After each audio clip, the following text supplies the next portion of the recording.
Let's get to the Trump tyranny tracker for today. It is what day is this? I should have it at my tip of my It finger. is 1:35 yesterday. Oh, yeah. So Well, today's actually 1:36, but right. we are recapping yesterday. So Well, 1:35 recap. it's 1:35 again. It's like a Groundhog Day. But this one is, there's a lot of news on Ukraine. We're going to deal with all the stuff at the top of the show because there's so much going on. Let's begin with this really unusual thing that for the first time since its creation, the U.S. Defense Secretary will not attend the Ukraine Defense Contact Group meeting. Pete Hegseth won't appear in person or even virtually as over 50 nations gather to coordinate military support for Ukraine. It's an unprecedented absence, and it signals a dramatic shift in America's role in coordinating the Western response to Russian aggression. So basically, America's out. So they're not playing this game anymore. It'll be up to Germany and France to handle this. This is a big miss. Yeah, and I wouldn't expect anything else from the U.S. at this moment. So, frankly, it's not surprising, and it's actually a good thing because at least they're not there stealing secrets and then handing it over to Russia. So that's a positive. Pete Hegseth can go drink somewhere and do whatever he's busy with and be occupied with that. He's having some trouble running the Pentagon at the moment. Anyhow, he's probably got other things he needs to deal with. Yeah. And then whatever he learns, if he doesn't directly give it to Russia, he'll go on his Signal chat and start, chatting away on what weapons are being prepared for Russia. So, but it really just shows you, like, in a more serious note, it shows you, how far the U.S. has departed from its original stance of supporting democracy, supporting Ukraine, supporting NATO, Europe. And I mean, we're literally 4 months in, and this is where we are. And just to touch on it, Trump just had his monthly check-in with Putin about an hour ago. Check-in with the boss. Oh, we lost you there. Something froze in your picture. Basically, now I think I'm unfrozen. Yes, you are. You're back. I can hear you still. No, now you're frozen. He had his... Okay, go ahead. It's the Kremlin gremlins. They don't want me talking. Probably. I can see why. So he had his check-in and he basically came out two things. One, he wants Russia's help with Iran, which is hilarious because Russia's the one who's solely helping Iran build its nuclear program. And I'm actually going to put out an article in a bit on that. And two, he, came out with his big threat of, Putin is preparing an attack on Ukraine for what happened over the weekend. And I mean, it's just hilarious. I mean, if you ask me, it's tragic from a U.S. standpoint, but just, how he gets off this phone and comes out, oh my God, now we better be careful because Putin's preparing his attack on Ukraine. Why is that a good reason for him to act in a more dramatic way? I mean, there are calls out there from Zelensky and others to say this is the time to sanction Russia. And why is he not responding to this very threat by Russia? If Russia's threatening an even greater response to what they've already been doing, they've been, really aggressive in the last few weeks. If they're going to get even more aggressive, why isn't America standing up for the Ukrainians? And why is this bill that's still sitting in the Senate, languishing in the Senate? And, why is the American president not on the side of freedom, and democracy?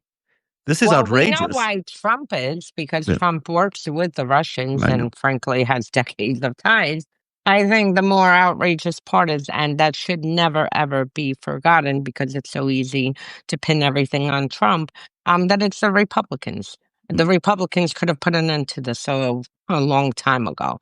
And even though, yes, they do have that bill in the Senate, I mean, if they came out, and really said, we are not furthering your policy until, you stop showing fealty to Russia, threatening to invade Greenland, attacking our NATO allies, nothing will change. And that's it. So, this bill, which I know we said has got very little chance of passing, is actually an amazing bill. It's called the Sanctioning Russia Act of 2025, 80 to 82 co-sponsors, which means basically a huge majority of the Senate. Democrats, Republicans, all have a huge interest in seeing this thing go through. Now, it's up to the Republican majority leader, John Thune, to actually do that.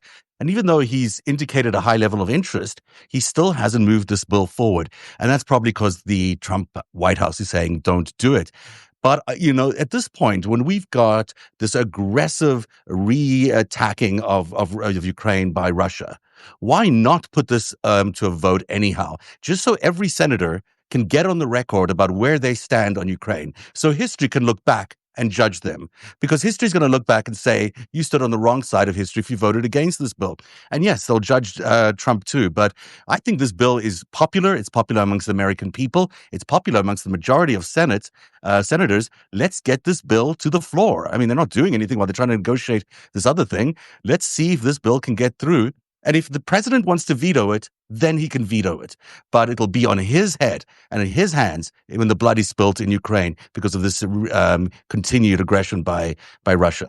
So I think people should. I know you maybe don't agree with me on this one, but I think we should absolutely keep calling the senators, insist that this thing gets through. Zelensky wants more oil sanctions. Trump is in a capacity and has capacity to do that. We should keep pushing. We should keep pushing on this.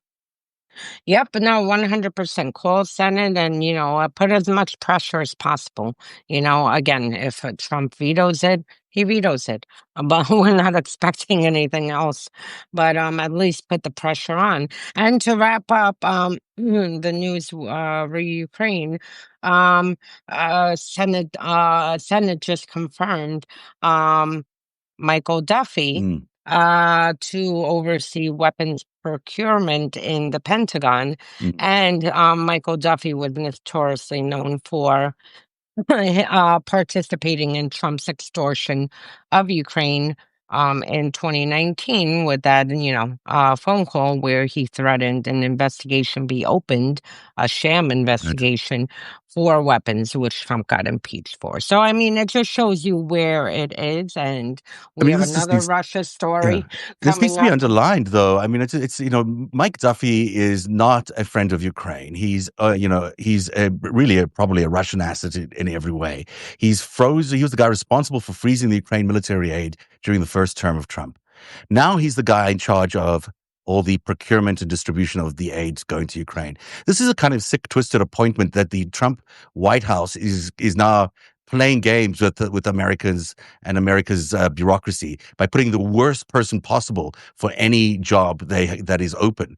And not only that, as you point out, there's another case I had this on Narrative yesterday about this other. I guess he's a disinformation guy. Maybe you'd call him an asset too. Darren Beattie, who Trump has appointed now to basically run the counteroffensive to Russia's disinformation agency. It's a really big job. It's super important. Turns out this guy is married to Yulia Kirilova, whose uncle has been thanked by Putin and held many Kremlin posts. I mean, we're talking about inner circle, Putin family member, extension. This is like, hey, uncle is in Putin's inner circle. And this guy is in charge of the anti-disinformation campaign against Russia. And what did he do on his first day at the job? He dismantled the whole thing. Yeah. This is not, this may be funny to somebody in the White House, look at putting all these, these crazy people in these positions, but it is murder. No, and, this is part of Russia's, malign influence operations and how they infiltrate agencies, how they, infiltrate political parties, how they fund political parties, move their political, candidates that they want into power. And here you have yet another person who, by the way, served during Trump's first term, was fired for his ties to white supremacists. He is, clearly a Kremlin shell. I mean, if you look at the statements he's made over the past several years about Ukraine, about, disseminating Russian propaganda and disinformation. And here you have this guy who was put in place to, dismantle our defense against Russia's disinformation operations. While his wife, who I am more than positive is a honeypot that was sent to him because he literally just got married to her a few years ago, and Russia has a whole, we should do a special on that, a whole FSB department stemming from KGB of honeypots that they put out, in order to compromise people or to co-opt people. And his wife, long and behold, her uncle is, working in the Kremlin, worked in the Kremlin, knows Putin, apparently did something well enough, maybe, maybe getting his niece to marry Yeah, could be. this guy, Beatty. Um, and thanked him. I mean, the whole thing is so absurd. I mean, it really is all dystopian. It's It's dystopian, but it's also against the national interests of America. I mean, the president is allowed to do things. Obviously, he's the executive; he can change direction, but he can't change direction so fundamentally. Where you've got, it's like, okay, we're not going to have a military anymore because it's the equivalent of that, saying we don't care about defense anymore. Anyone can attack us. We don't care. We don't care. Because this is as much a weapon. Disinformation is as much a weapon as anything else, well, if not even worse a weapon than anything else. To not have a defense against Russian disinformation is treasonous. It's malpractice. It's murder. It's the wrong thing for America to not have a reaction to our enemy's weapon of choice against us. And here we are, treating it like it's, it's just another thing we're putting an acting director or deputy director into who's going to do all this dirty work for Putin. We're giving Putin the keys to everything. Everything. he And has everything. And uh, don't forget, I mean, it's not only disinformation that, got dismantled, it's also cybersecurity that mhm, got dismantled. So, frankly, Trump has done everything to weaken America. Everything to say we are open for attacks.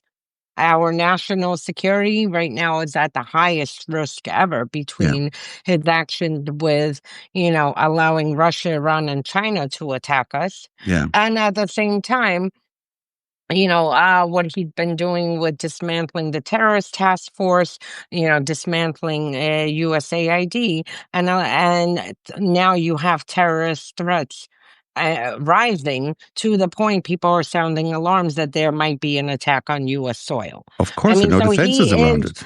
dismantling all of America's defenses everywhere. So you've got So. this joke of a Secretary of Defense, Pete Hegseth, who won't even show up to a Ukraine meeting with all our allies because he's too busy running a crazy department that's falling apart around him. You've got the guy who's in charge of aid, who used to be the guy who used to kill all the aid, and now you've got this guy who's in charge of responding to disinformation, is completely destroyed the disinformation response, and is married to a Kremlin insider. And don't forget Ed Martin, who is in charge Yeah, of, his pardons. weaponization Yeah. Oops. department, who appeared over 200 times on Russian state television. Yeah, and Tulsi 200 Gabbard. I mean, times. who's a And Russian Tulsi asset who's in Gabbard. charge of intelligence. So it's got a whole And that's Elon Musk. and Elon I Musk. mean, we could keep going on. We should have a whole I show mean, on, I mean, it is a on that. spy. It's a spy cell. It's a spy network. I mean, whether you like it or not, that's what it looks like. They're all assets. They're all working together. They're all coordinating their efforts to basically, further Russia's aims and completely leave America exposed. It's a very, very, people need to get a bit louder on this. And I know the MSM is not going to do this. We're not going to hear it from the mainstream media.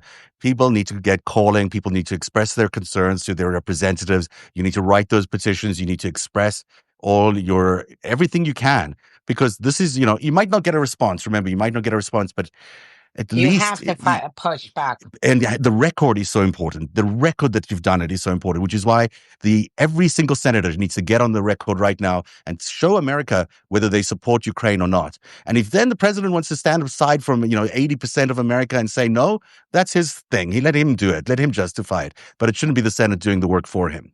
I spent, I think, what was the February, calling literally my congresswoman, every senator, every even local New York officials, screaming why we have, big balls stealing our information, who again is tied to Russia. And I was like, do you understand? Americans do not want their information stolen by a guy who runs, cyber criminal attacks and Russian websites. There's still Who a is guy who works at Doge, the Crocus guy, he's still who's there? he's still there. His wife used to work for the fund that was basically Yeah, yeah. funding a lot of the purchases by these oligarchs that had been Which, by sanctioned. the way, that fund is not really a fund. This is a front for Yeah, it's SVR, which is Russia's foreign service. yeah, which owns a piece of SpaceX. Weirdly enough, speaking about this, Elizabeth Warren has just released a report detailing 130 acts of corruption by Elon Musk during his first 130 days in Trump's government. Of course, he was only allowed to be there 130, so he had a corrupt act every day. The report accuses him of using public power to enrich his companies, install loyalists, and dismantle oversight, essentially running a parallel government operation from within the administration. This guy is, I mean, how did he get away? I don't know. How did he get away with all this? It's crazy. All I can say is yesterday I was so busy, between the lives and preparing for last night's Google Meets session and everything that basically missed news during the day. And then finally at night, I sit down and look, and the top story is Elon Musk attacking this bill.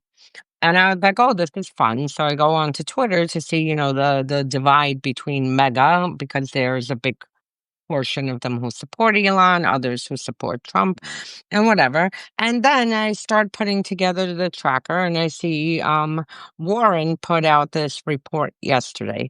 And I said, holy shit, this guy probably, because this is what the Russians do constantly, probably put out this tweet attacking the bill and making that the main headline to distract from Warren's report, because that was a headline that got pushed down, down, down, They do that all the down. time. They put out, I think that meeting last week with Donald Trump in the White House was actually meant to hide the fact that the New York Times, very, very late, but still managed to publish a story 7 weeks after you and I did about Palantir. It came out at the same time as that meeting. Yes. So Yep. that meeting, I think, was actually designed to take attention away from Palantir. Well, Americans have been had their data stolen by Doge, by Elon Musk. It's now maybe not even on American servers. It could be anywhere. He can run it remotely. And people are asking on the chat, why can't he be prosecuted? And no one is going to go after him in this administration. We But have maybe there's a civil suit that people can do. And I'm not a lawyer. I'm not even, pretending to be one. But if there are lawyers out there watching this, is there a way for us to have a class action lawsuit against Elon Musk for stealing our data? Because he really has. He really has. And put Palantir on there too, because this is what's going on. And also, I say, call Congress, but also always call your local officials, because frankly, the, state attorney general should be able to do something. And, Good point. Because every state has their own privacy laws. It's And, a really good idea. Yeah, and combining the attorney generals together, they have the resources more than, any of us to actually go and file these suits, to go launch investigations into what is happening with the data against their constituents in their state. So that's why I say call everyone, because when I called my local councilman, and he's like, why are you calling me about this? And he's like, you should talk to your congresswoman, Malign, which I was like, trust me, I called all three offices numerous times. But I said, because I am your constituent, I'm a New York resident, I don't want my data stolen by Musk and, his operatives who are unvetted. We didn't even know their names. The only reason we found out their names is because of Wired and several other, media outlets who really pursued this. So I was like, you have to protect me under New York's, privacy laws. Yeah. And that's why I say you need to contact everyone from your local official, be a pain in the ass. Olga, you're Until they do brilliant something. all the time, but this is a particularly brilliant idea of yours. if there are, various states can get together like they did with tobacco, like they did with other legislation, and they can sue Doge, and they can sue Palantir, and they can sue Elon Musk for invading their privacy, and no one asked me if they could use my social security number. No one asked you if they could use anything. Did anyone ask anybody? No. So And they without that, can investigate criminally also yeah. to see what is happening. And let's bankrupt the guy, because that is just ridiculous that this is going on. And Elizabeth Warren should be doing the same thing. So I don't know if there's a lawyer in the middle of all of these people that are watching today, but if there are, I don't know how you make these things happen, but hopefully someone picks up this idea and keeps it going, because I think it's really a tremendous one. Final story for today focuses on Trump's proposed rule letting the Office of Personnel Management fast track the firing of federal employees, giving agencies just 5 days to act once OPM flags misconduct. Now, misconduct can mean leaks. It can mean refusing to testify. It can mean really anything. It's be defined as misconduct. You disobey an order, whatever. This represents a dramatic acceleration of the purge mechanism for career civil servants who might resist political pressure. We know what's going on. He's basically clearing out the entire administration and the bureaucracy. But this is ridiculous. 5 days. 5 days, and this comes with, everyone, if you want to apply for a job in the parks, you have to take a loyalty now test and write essays on how you will further Trump's agenda. This is like such Russian level bullshit where you have to actually, instead of listing your employment and, relevant information, now you have to say, how am I going to, further Thai leaders, extremist agenda. And So you I might be could a go landscape, clean up parks. artist, or someone who creates landscapes, and you've got to be, instead of talking about flowers, you're talking about policy. You've got to tell him why he's, I'm gonna plant these gardenias because I love your policy on immigration. It's ridiculous. This is, Or I'm going to have the it's park cleaned, yeah. 3 times a day because your extremist policies are so amazing. So you have the loyalty test, and at the same time, you have, our agencies with people who actually follow the law Mhm. and have worked there, some for decades, and who are actually there based on merit, who are now, Trump is finding every single loophole to get them all out and then replace them with, a bunch of loyalists who will, do every single thing. And we've gone over on the tyranny tracker everything from changing an intelligence report to suit Trump's needs, Mhm. to prosecuting people illegally, to disappearing people illegally. This is the Russian government. That's basically. It's a criminal administration. Everything they're doing is criminal. They're just being corrupt, and they're doing everything they can to break the law at every step of the way. And it's clear. It's just clear that's what it is. And that's exactly like the Russian government. To your point, that's exactly what they And do. someone just put a link. Yeah. Letitia James is suing. Okay. Wonderful. Okay. That's great. There you go. That's the Trump tyranny tracker for day 324, 325. What is it? 135. I'm sorry. I'm sorry, guys. We're It's, all tired. yes, I stayed up last night because I was reading the presentation, because I couldn't transfer it, so it was a late night. So I apologize for that. Thank you for being here on the Trump tyranny tracker. 4:30. 4:30. I was doing my tracker. Oh my gosh. I don't, I'm not even, I'd say I'm surprised, but I have nights like that sometimes where I just like, it just doesn't stop until it stops. Thank you very much for being here on the Trump Tyranny Tracker. We'll be back tomorrow at the same time, 2 p.m., giving you the latest in the authoritarian creep in America. Olga Loutman can be found at at trumptyrannytracker.substack.com or at unmaskingrussia.substack.com. You can find my work at narrative.org, narativ.org. We really appreciate your subscriptions, free or paid. And my final word. And final word. I will get the details on the sessions, the summer sessions, out today.